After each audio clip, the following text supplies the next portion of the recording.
Why do you want to dance? Why do you want to live?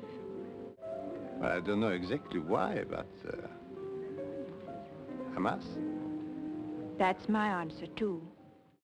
The Red Shoes from 1949 by Michael Powell and Emerick Pressburger is a film based on Hans Christian Andersen's story of the same title. It's about a young dancer played by Moira Shearer who desires to be a top ballerina, a young composer who's played by Marius Goring, who strives to be the best, and a producer played by Anton Holbrook, who is a part of the creator who can either make their desires a reality or crumble with a wave of his finger.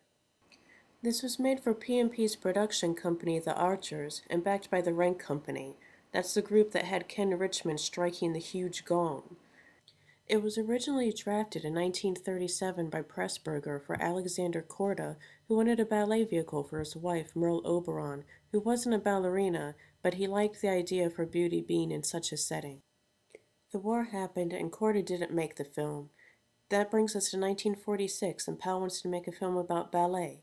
He gathers a lot of his crew from previous works, such as cameraman Chris Challis, Jack Cardiff as director of photography, and also Hein Heckroth.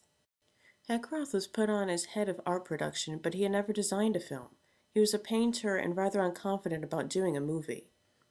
What he created was a gorgeous cinematic masterpiece. As a painter, he did a storyboard in oil on paper, from which Jack Cardiff was able to get a clear idea of how everything should look. There's a 17-minute long ballet sequence of the Red Shoes in this film, and as a promotion years after the film was released, they put together all of the paintings that he did from the storyboard and set it to the music of the movie.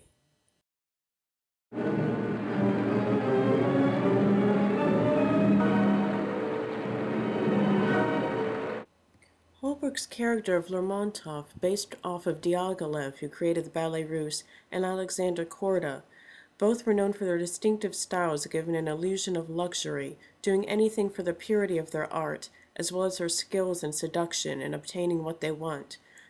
Seduction is a very strong theme in the Red Shoes, whether it be satisfaction from achieving greatness in one's art, or even the Red Shoes as a symbol themselves.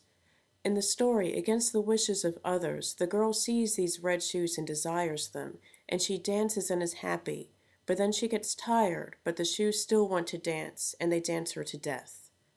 This sums up the whole film, your art being able to give you what you want, but you're also dying for your art.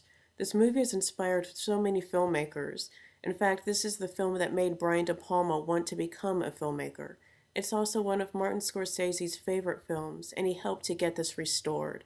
And it even showed here last month in Austin at Button-Umathon. He also premiered it at Cannes.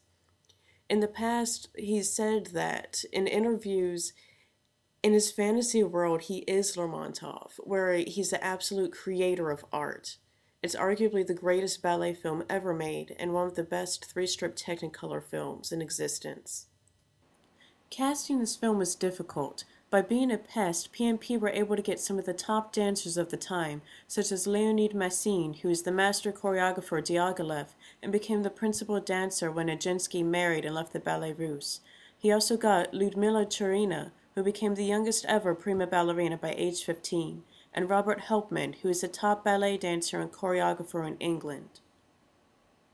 It took them 3 years to get Moira Shearer to agree to do this, only because the head of the ballet told her to do it to get Powell and Pressburger off their backs.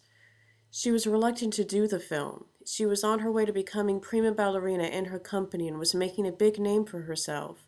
She thought the movie would be the end of her career as a prima ballerina, and it essentially was, as none of her peers ever treated her the same again. If you enjoy Michael Powell films, it's essential that you watch this if you haven't already. If you get bored easily, don't watch it even though it's technically one of the greatest films ever made. If you truly love film and don't just go to the movies to pass the time, this one you definitely must see. I hope you all have a great weekend. This is Shotzi78 saying goodbye.